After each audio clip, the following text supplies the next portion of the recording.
السلام علیکم ورحمۃ اللہ وبرکاتہ۔ آپ دیکھ رہے ہیں ہمارا یوٹیوب چینل، امید ہے آپ سب خیریت سے ہوں گے۔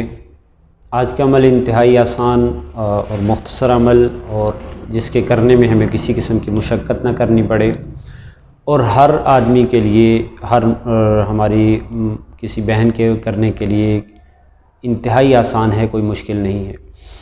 تو اس عمل کے لیے وہی ہماری جو پہلی شرائط ہیں، جو پہلی ہماری ترتیب ہے، اس کے مطابق سب سے جو اہم چیز ہے وہ ہے نماز۔ اس کی نماز کی ہم پابندی کریں، انشاءاللہ ہمارا کوئی جو مسئلہ ہے، کوئی مشکل ہے، وہ مشکل زیادہ عرصہ مشکل نہیں رہے گی، اور کوئی ہمارا مسئلہ ایسا نہیں ہے جو حل نہیں ہوگا۔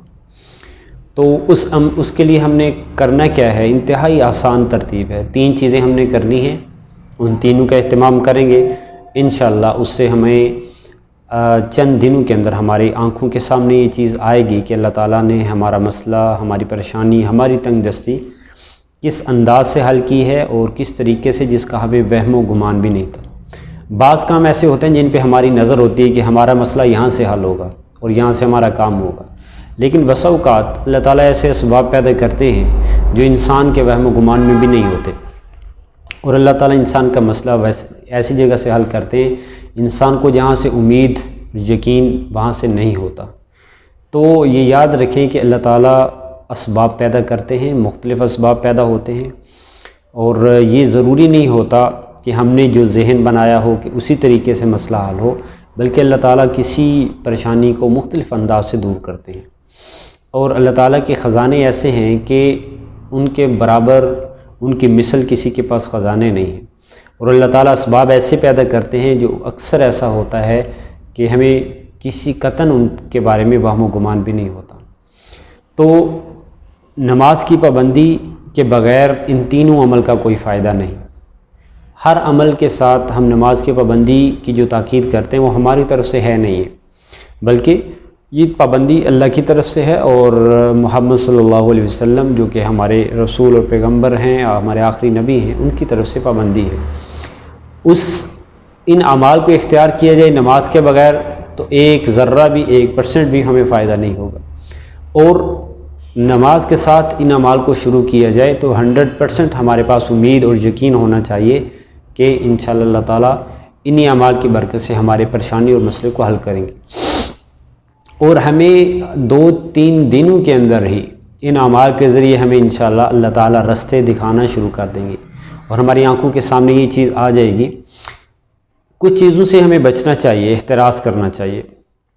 ان میں سے ایک تو چیز یہ ہے کہ ہماری کسی بھی پریشانی سے، بہت سے لوگ ایسے دنیا میں موجود ہوتے ہیں جو ہماری مجبوریوں کا فائدہ اٹھانا چاہتے ہیں، ہماری پریشانیوں سے فائدہ اٹھاتے ہیں، اور وہ عمومی طور پہ ایسے ہوتے ہیں جو کہ بظاہر انسان ہوتے ہیں، لیکن وہ انسان کا ایک روپ ہوتا ہے، لیکن اندر سے وہ انسانیت سے گر چکے ہوتے ہیں۔ اس لیے بہت سے ایسے انسان دنیا میں موجود ہیں کہ جنہیں اگر کہا جائے تو یہ کہا جا سکتا ہے کہ وہ فرشتوں سے بہتر ہیں، لیکن اسی شعر کے مطابق کہ فرشتوں سے بہتر ہے انسان بننا، بہتر ہے انسان بنا جائے، فرشتہ نہ بنا جائے، لیکن اس میں محنت زیادہ لگتی ہے۔ اور بعض ایسے انسان ہوتے ہیں کہ ان کو اللہ تعالیٰ بھی کہتے ہیں کہ یہ جانوروں سے بدتر ہے۔ بعض ایسے انسان بھی ہوتے ہیں۔ ہم نے کوشش یہ کرنی ہے کہ ہم نے کسی بھی اپنی پریشانی کے اندر، ہم نے کسی بھی اپنے مسئلے کے اندر کبھی ایسی طرف رخ نہیں کرنا، کبھی ایسے انسانوں کی طرف رخ نہیں کرنا جو ہم سے ہمارے مال کو ہتھیائیں اور ہماری پریشانی کے اندر ہمیں غلط راستے کے اوپر چلا دیں۔ کوشش کرنی چاہیے، ہمارے پاس سب سے جو قیمتی سرمایہ ہے وہ ہمارا ایمان ہے، اس کو بچانا چاہیے، اور ایمان اللہ کی ذات پہ اور محمد صلی اللہ علیہ وسلم اور اللہ رب العزت کی طرف سے جو بنیادی چیزیں ہمیں بتائی گئی ہیں، محمد صلی اللہ علیہ وسلم کی طرف سے بنیادی چیزیں جو ہمیں بتائی گئی ہیں، ہمیں ان سے نہیں ہٹنا چاہیے، اور 100% یقین اللہ کی ذات پہ رکھنا چاہیے کہ جب پریشانی اور حالات اللہ کی طرف سے ہیں تو انشاءاللہ حل بھی اللہ تعالیٰ ہی فرمائیں گے۔ اور اللہ تعالیٰ سبب کون سا اختیار کریں گے، کیا سبب ہمارے لیے پیدا کریں گے، اس کے بارے میں ہمیں نہیں پتہ ہوتا کہ اللہ کون سا سبب پیدا کریں گے، کون سے اسباب اللہ تعالیٰ پیدا کریں گے جس سے میں ہمارے مسائل حل ہوں گے۔ تو اس یقین کے ساتھ، اس امید کے ساتھ ہم انشاءاللہ عمل کو کریں گے، انشاءاللہ ہمیں بھرپور فائدہ ہوگا۔ تو عمل ہم نے کیا کرنا ہے؟ پہلا عمل یہ ہے کہ ہم نے استغفار کو کثرت سے کرنا ہے۔ استغفار کے مختلف الفاظ عربی میں استعمال ہوتے ہیں، ہم کسی بھی ذریعے سے اللہ تعالیٰ سے معافی مانگتے رہیں۔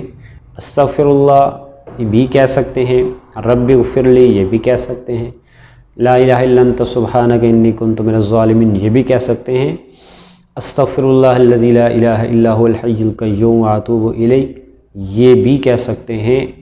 اس کے علاوہ بھی استغفار کے لیے بہت سے الفاظ استعمال ہوئے ہیں۔ اس کی ہم نے کثرت کرنی ہے، اور کثرت سے مراد یہ ہوتی ہے کہ ہم جب بھی اٹھتے بیٹھتے ہماری زبان سے یہ لفظ نکلے۔ لیکن ہوتا ہے کہ بس اوقات کثرت کا لفظ کہا جاتا ہے لیکن وہ بندہ بھول جاتا، نہیں کر سکتا۔ تو کوشش کریں ان الفاظ کو 500 سے زیادہ مرتبہ ایک دن کے اندر استغفار کریں، 500 سے زیادہ استغفار کریں، اور اس میں زیادہ وقت نہیں لگے گا اور گننا بھی نہیں پڑے گا۔ ہم کسی بھی وقت اٹھتے بیٹھتے ہم کر سکتے ہیں اس کو، اور یہ مشکل نہیں ہے، آسان ہے بالکل۔ استغفر اللہ کر سکتے ہیں، رب اغفر لی کر سکتے ہیں۔ جو بڑے ہیں الفاظ جن کے زیادہ ہیں وہ استغفار کرنا چاہیں تو اس میں کچھ ٹائم لگے گا، لیکن ان کی برکات اس سے بھی زیادہ ہے۔ استغفار کو کثرت سے کیا جائے اور کم از کم مقدار 500 ہے۔ دوسری چیز یہ ہے لا حول ولا قوت الا باللہ العلی العظیم، اس کو بھی ایک دن کے اندر کم از کم 500 مرتبہ کیا جائے۔ ایک دن کے اندر 500 مرتبہ لا حول ولا قوت الا باللہ العلی العظیم اس کو کیا جائے۔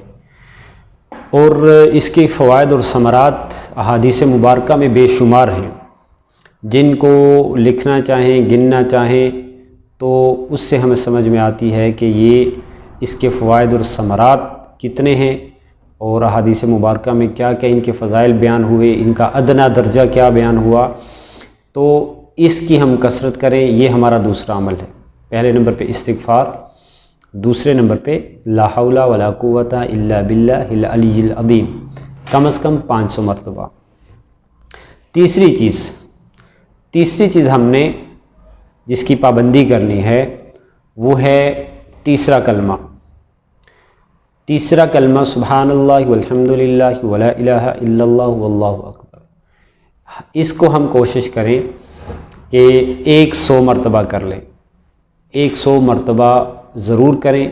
اگر زیادہ کرنے کے لیے وقت ہو یا ہمت ہو تو 300 مرتبہ تک کر لیں، 300 مرتبہ تک کر لیں اگر ہمت اور طاقت ہو، ورنہ کم از کم 100 مرتبہ کریں۔ اور استغفار اور لا حول ولا قوت الا باللہ وہ 500 مرتبہ۔ ان اعمال کی برکت سے ہم اپنی آنکھوں سے دیکھیں گے کہ اللہ تعالیٰ ہمارے لیے کیسے دروازے کھولتے ہیں اور کس کس تنگی سے ہمیں نکالتے ہیں، اور کیا کیا پریشانیاں اللہ تعالیٰ ہماری دور کرتے ہیں۔ یہ ہم چند ہی دنوں میں دیکھیں گے، اور اس سے ہماری ذہنی اور دلی طور پہ جو ہم پریشان اور ٹینشن میں ہوتے ہیں اللہ تعالیٰ یہ بھی ہماری دور کریں گے۔ اور آخر میں ضرور یاد رکھیں کہ ہم کسی ایسے بندے کے پاس یا کسی عامل کے پاس نہ جائیں جو کہ ہمیں غلط گائیڈ کریں، غلط وظائف بتائیں، پیسے بھی ہاتھ آئیں اور ہمیں ہر اعتبار سے اس سے نقصان ہو۔ کوشش کریں ان اعمال کو کریں جو کہ احادیث مبارکہ سے ثابت ہیں، فضائل کے ساتھ ہیں، ہم ان کو کریں، انشاءاللہ ہمیں ضرور فائدہ ہوگا۔ والسلام علیکم ورحمۃ اللہ وبرکاتہ۔